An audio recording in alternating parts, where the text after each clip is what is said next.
We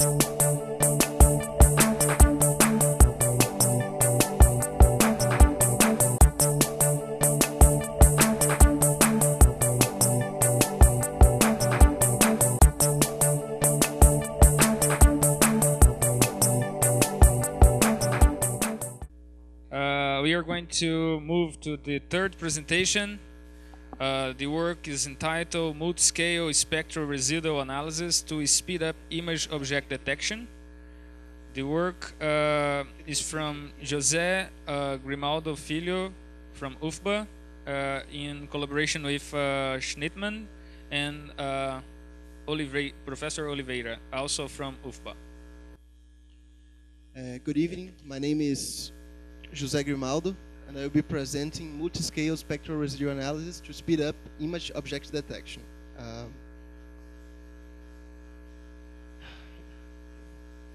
start with the introduction about the work in general. In most images, the object of interest is present in only a fraction of the actual search space.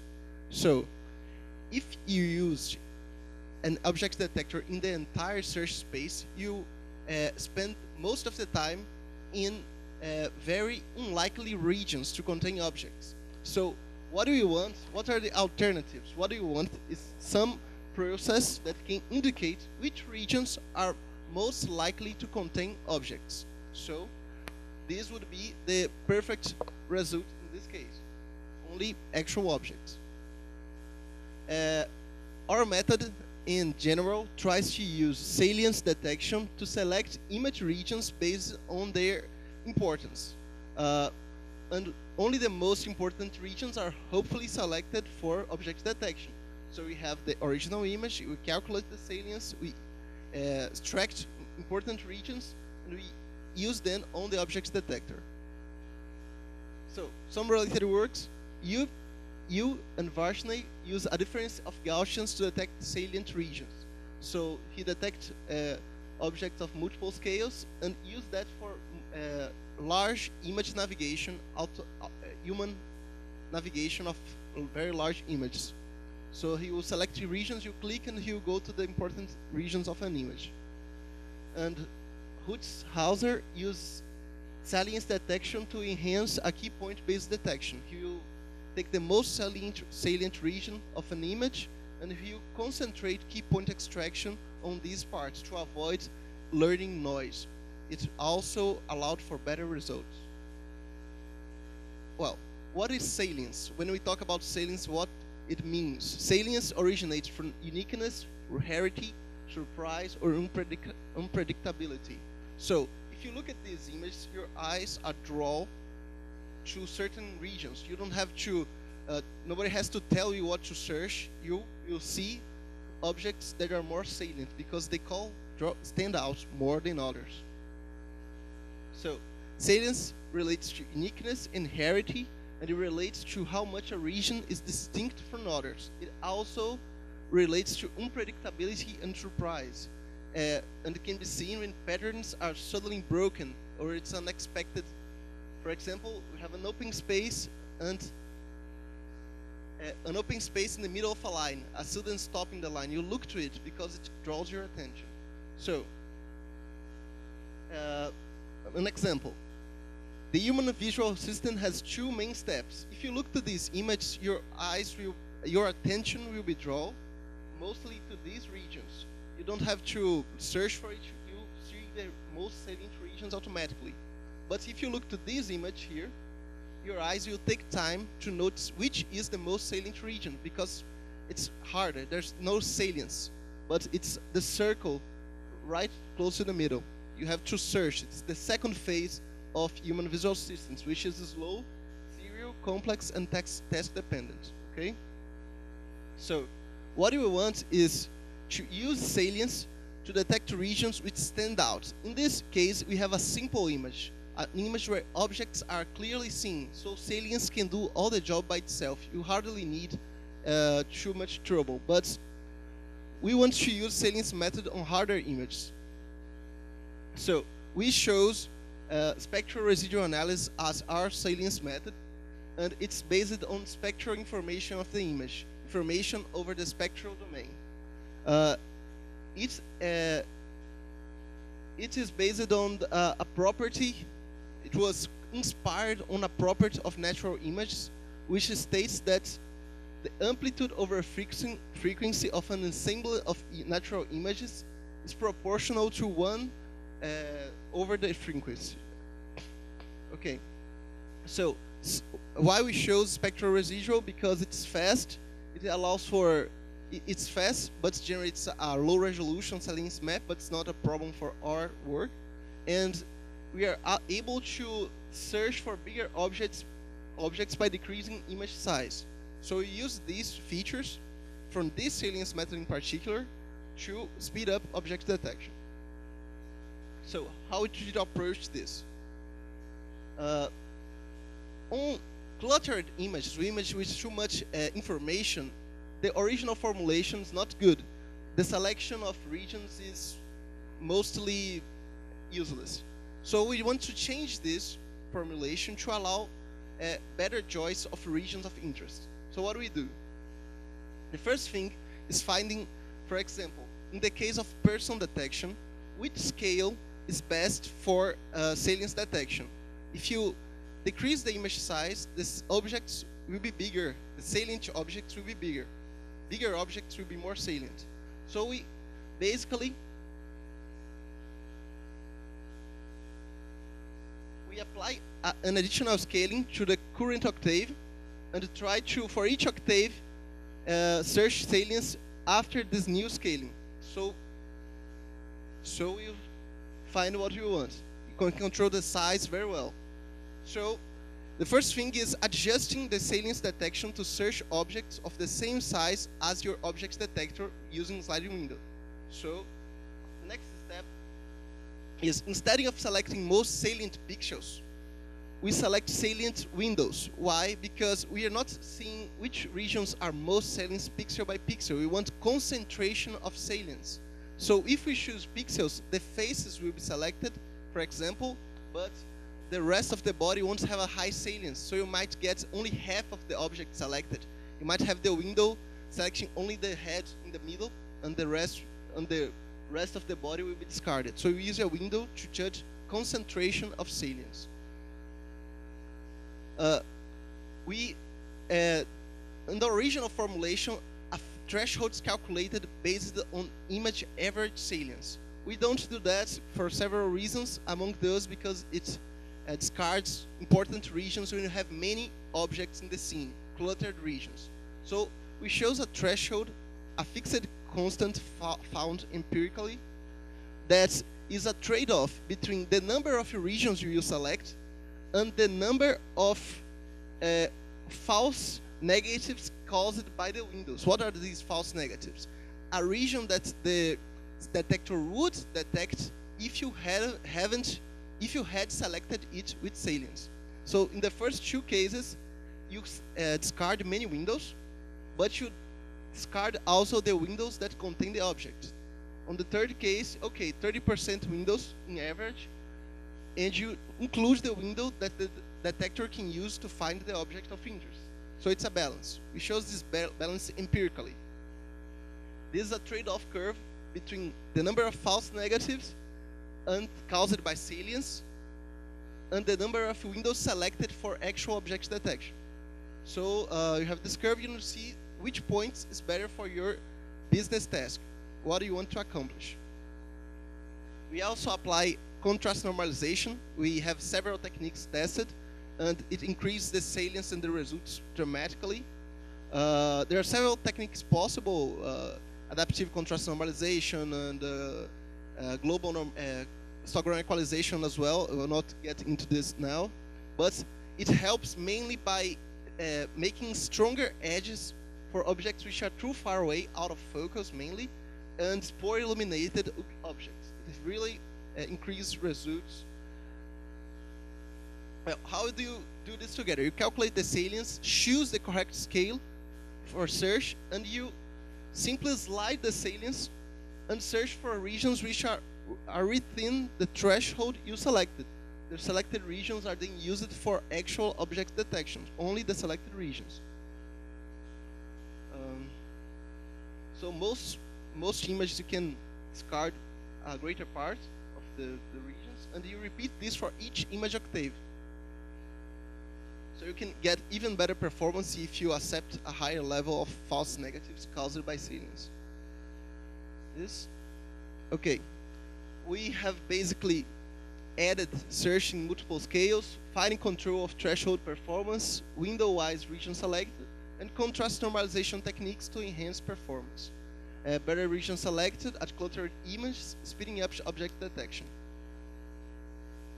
Well, how it performs?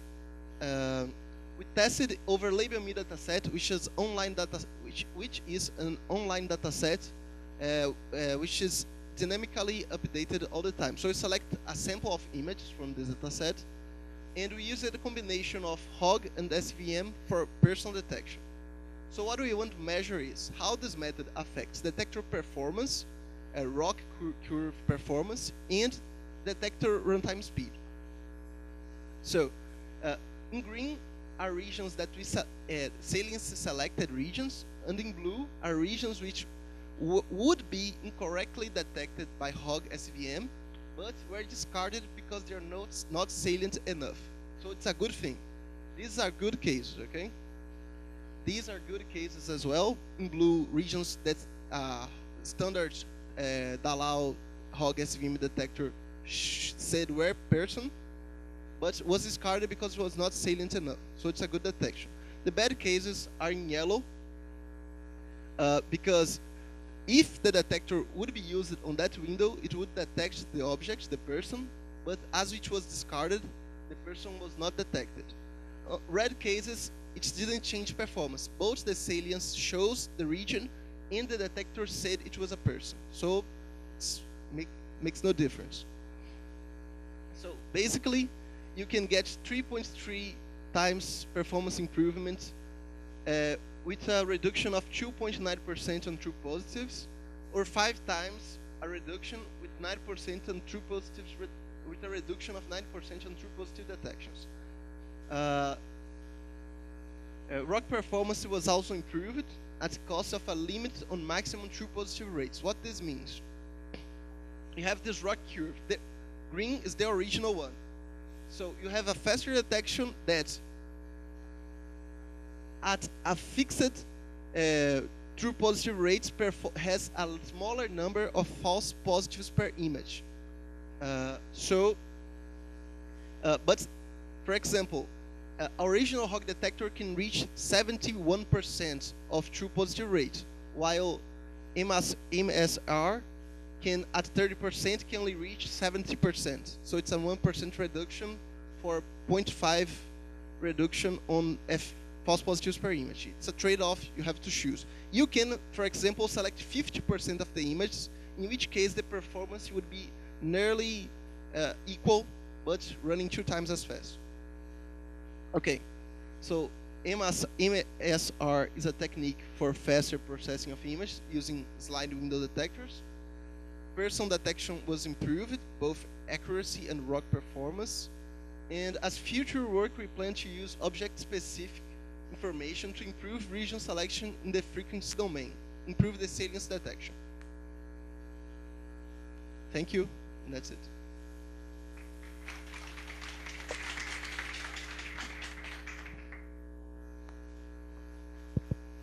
So, Jose, right? Thank you. You were very fast, 11 minutes. Okay, we have a lot of time for questions. Thank you for the talk, very, very nice, and also it's a very nice way of reducing the computational cost. I have a suggestion to a way of evaluate. You use HOG detector, so one way is to avoid the detector. You could use the ground truth, so you could see it in the best case, using the best detector possible, how much can you avoid of the search space, and also you can see how many false negatives you're missing or you're getting. So because in this way you're stuck to the HOG detector, so another detector could have a different result. So you could do this, for example, getting Caltech data set or even INRIA data set on full images, and you could do this analysis using the ground truth directly. So you can maybe just using the ground truth. So you get the best possible detection, but then you can see the false negatives you get, and also the percent of the image you are avoiding to search. So it's a different way of evaluating. Actually, I thought about not using only the ground truth, but as I used the label me, and label me had some incorrect labeling, I fear that I might use it, and as the annotation was wrong, the method was not wrong, but as the annotation was wrong, it said it gave a wrong result. So I chose to use the detector also to avoid these cases. But you're correct, I can use only the ground truth. But I avoided because of label me, and yeah, it's maybe a good idea.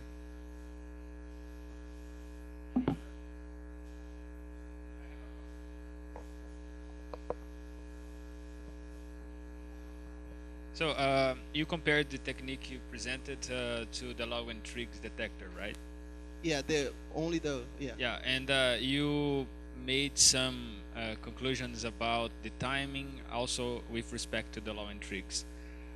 Why didn't you think of more standard detectors to compare, like Violin-Jones, Felsen-Schwab, and it's mostly a time issue, but I was asked before the dissertation to test with many different types of detectors, which was a practical of time limited issue, but I was asked to advance this on several cases, and there's also work to test this against hog, GPU hog, fast hog, to see if in GPU it can also increase computing time to make even faster detector. So there's work to.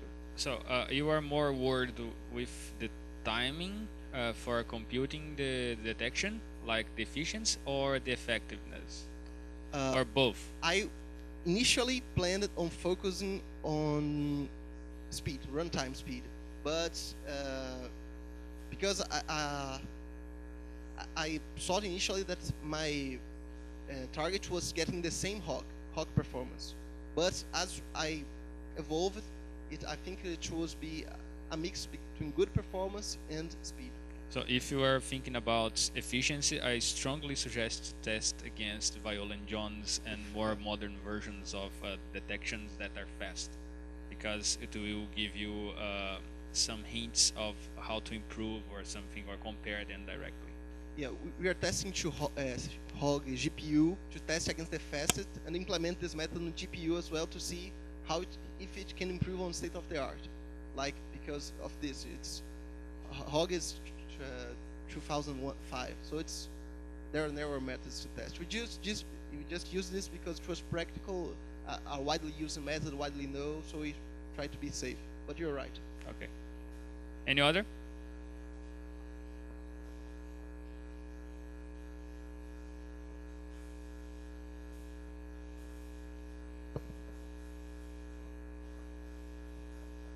So I still don't understand why you need to use a detector to evaluate your method, because it looks like you're mixing two things. One is to reduce the search space. Another one is to evaluate a detector at speed of a detector. So it looks like to me that your work is better for reducing the search space. So it doesn't matter which detector you're using, because you're not using the response from the detector to change your parameters. So it's like it would be like a filtering your method. So I think the better way is, as I said before, try to just look into the ground truth to evaluate it. Yeah, the main problem with the ground truth approach is that the ground truth does not say the quality of the object. For example, there are harder people and there are easier people to detect. People which have different illumination, shadow, occlusion. So if the detector has more trouble detecting a particular kind of objects, we cannot ask from the salience to be as accurate as in other clear person objects. It was mostly this and the fact that some annotations are wrong, but using a detector allows in some way to give degrees of difficulty. So if the salience is bad on a region that the detector was also bad, this can give you a balance. Okay, the detector was bad, but the salience was also bad. Okay, in this detector was good, because if you control the score of the detector or the number of windows on no-max suppression that selects that region, you can say if you have 5 windows, you select objects which have 5 window detections on no-max suppression. Okay, so you can say that with 5 windows, the salience results are these. Okay, are they still good? But if you use only one window, are the results still good? It's mostly a way to measure score annotations. It can be used directly on the annotation, but it would be maybe unfair depending on the data set used. In one data set, I could have 100% detector, okay, in another 20%, and I would judge salience unfairly because of that. One of the main reasons that. Okay, so are you using the scores that you're getting from the hog? Not the scores, but the non-max suppression window number of condensed windows. So the rock curves are made changing the number of windows required for the number of windows merged during non-max suppression, which has a normal way to do it as well. It can be used the score as well, but I use the windows because it was simpler. But this threshold curve is done changing the number of windows and comparing salience and detector. Okay, thank you.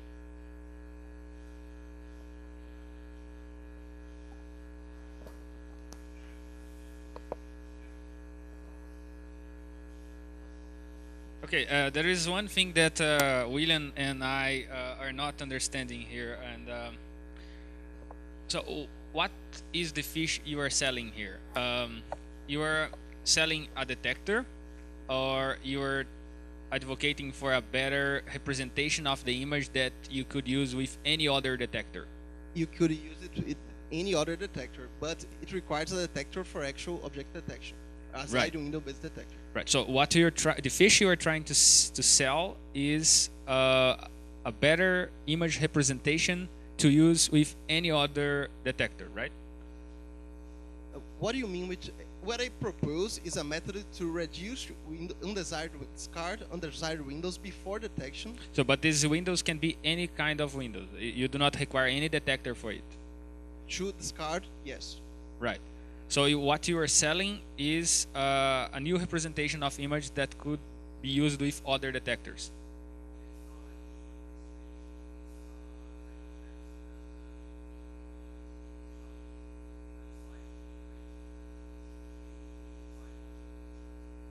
All right. So that could be interesting if you test like several slide window detectors with your representation. Now I understand what William tried to say, because if you do not require any detector, you could compare directly to the ground truth, right? Okay.